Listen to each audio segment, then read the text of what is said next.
शरद पवारांच्या राष्ट्रवादी काँग्रेसने काँग्रेसला विलीनीकरणाचा प्रस्ताव दिल्याची सूत्रांची माहिती, तर भविष्यातील राजकीय वाटचाल काळच ठरवेल, सुप्रिया सुळेंचं वक्तव्य.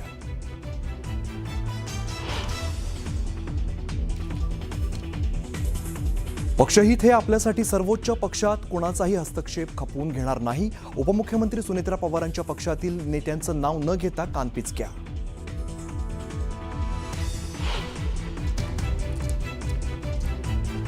कर्जमाफीच्या मागणीसाठी आज पंढरपुरात रोहित पवारांचं अन्नत्याग आंदोलन. प्रशासनाने नाकारली आंदोलनाला परवानगी.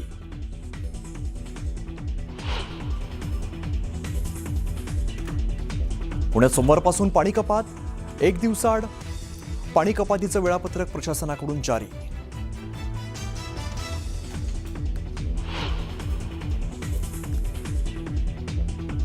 एसटी कर्मचाऱ्यांच्या महागाई भत्त्यात 5% वाढ करण्याची परिवहन मंत्री सरनाईकांची घोषणा. 86,000 कर्मचाऱ्यांना होणार लाभ.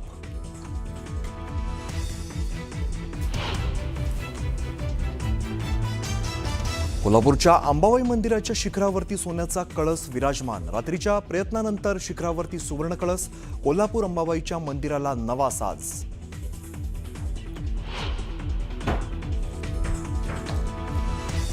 राज्यात मान्सूनचं आगमन लांबणीवर. मान्सून रत्नागिरीतील हरणेत स्थिरावला.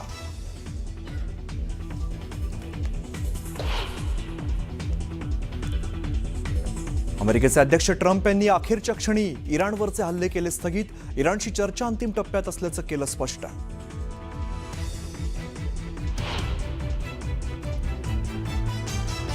देशातील 70 कोटी युवक हे अमूल्य संपत्ती. नीती आयोग नियामक मंडळाच्या बैठकीत मोदींचं महत्त्वाचं विधान.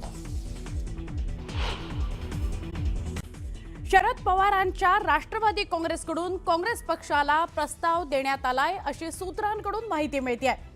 अत्यंत महत्त्वाची ही बातमी आहे. शरद पवारांच्या राष्ट्रवादी काँग्रेसला प्रस्ताव आहे. काँग्रेसमध्ये पक्ष विलीन करण्याचा हा प्रस्ताव आहे. राष्ट्रवादी काँग्रेसच्या वर्धापन दिनानंतर राजकीय घडामोडींना वेग आला आणि शरद पवारांच्या राष्ट्रवादी काँग्रेसकडून काँग्रेस पक्षासमोर प्रस्ताव ठेवण्यात आलाय की राष्ट्रवादी काँग्रेस ही काँग्रेसमध्ये विलीन करा. काँग्रेसमध्ये विलीन करण्याचा प्रस्ताव असल्याची माहिती सूत्रांकडून येते. पश्चिम बंगालमधील विधानसभेच्या निवडणुकीनंतर राजकीय उलथापालथी घडायला लागलेल्या आहेत. त्यामुळे बदलत्या राजकीय समीकरणांच्या पार्श्वभूमीवर पवारांच्या राष्ट्रवादी काँग्रेसकडून काँग्रेसमध्ये विलीन होण्यासंदर्भात ऑफर दिल्याची चर्चा आहे.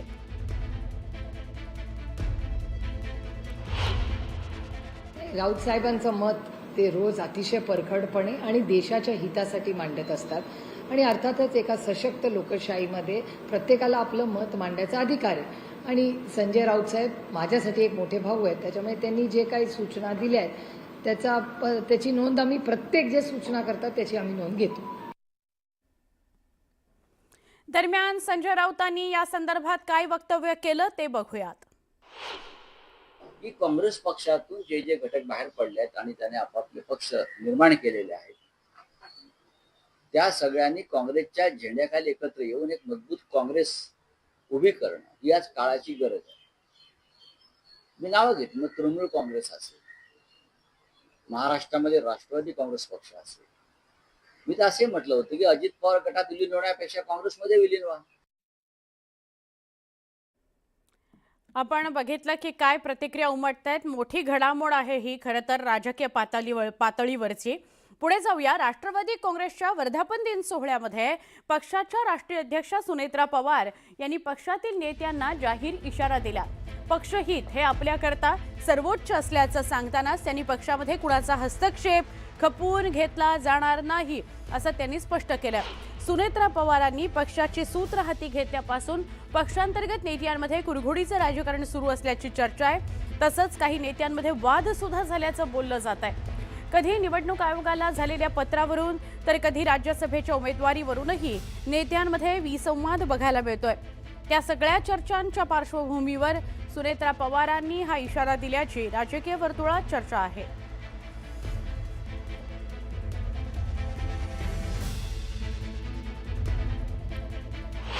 यापुढे मी पक्षाच्या हिताला सर्वोच्च प्राधान्य देईन. कुणाचाही अनावश्यक हस्तक्षेप यामध्ये असेल तर नक्कीच विचार केला जाईल.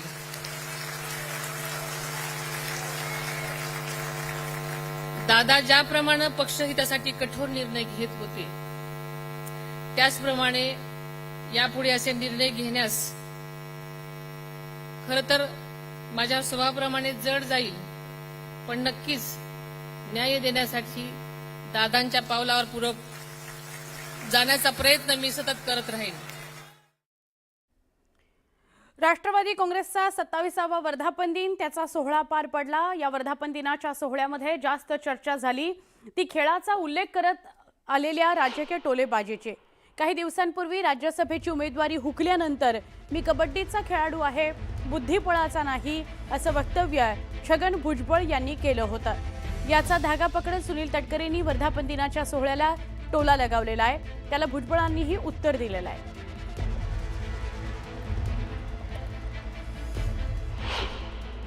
भुजबळ साहेब आहेत,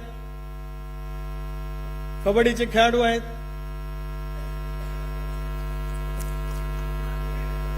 भुजबळ साहेब सिने निर्माती आहेत, सिने कलाकार पण आहेत, कबड्डीचे खेळाडू आहेत.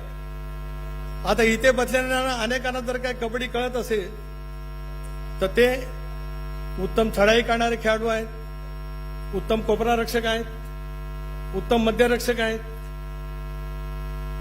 चवड्यावरती पकड कशी करायची ती भुजबळ आणि एवढी कोणाला कळत नाही. पक्षापेक्षा कोणी मोठं नाही हे सगळ्यांनी लक्षात ठेवलं पाहिजे. आता मगापासून चाललंय ते हे बुद्धिबळ खेळतो, हा तो काय कबड्डी खेळतो, हा कोण आणखी खो खो खेळतो, हा कोण. अरे बाबा, खेळात राजकारण आणू नका. आणि राजकारणाचा खेळ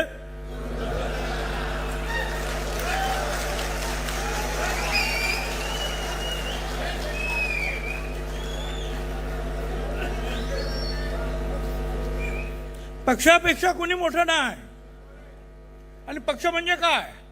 पक्ष म्हणजे फक्त झेंडा नाही, पक्ष म्हणजे फक्त ऑफिस किंवा फक्त त्याच्यावर लावलेलं बोर्ड नाही. पक्ष म्हणजे तुम्ही आम्ही कार्यकर्त्यांचा मोठा समूह म्हणजे पक्ष. पक्ष आपल्याला मोठा करायचा आहे.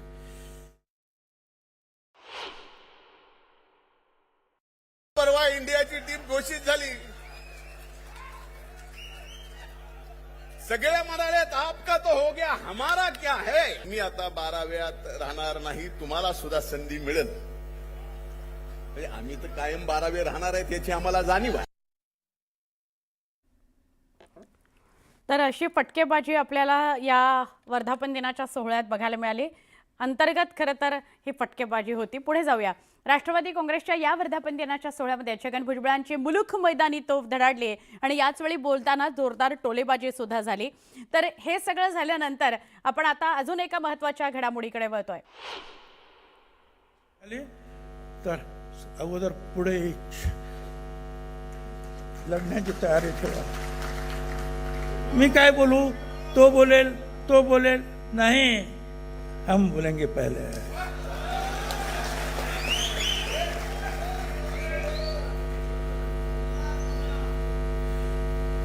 मतभेद असू शकतात, मनभेद नाही. एक दुसरं आणखी लक्षात ठेवा, ही पद आहेत ना, पद मग कुठली पण, हे अळवावरचं पाणी असतं, ते कधी निष्ठून जाईल काही सांगता येत नाही. कार्यकर्ता जिवंत असला पाहिजे मनानं. संघर्ष आपला वारसा आहे.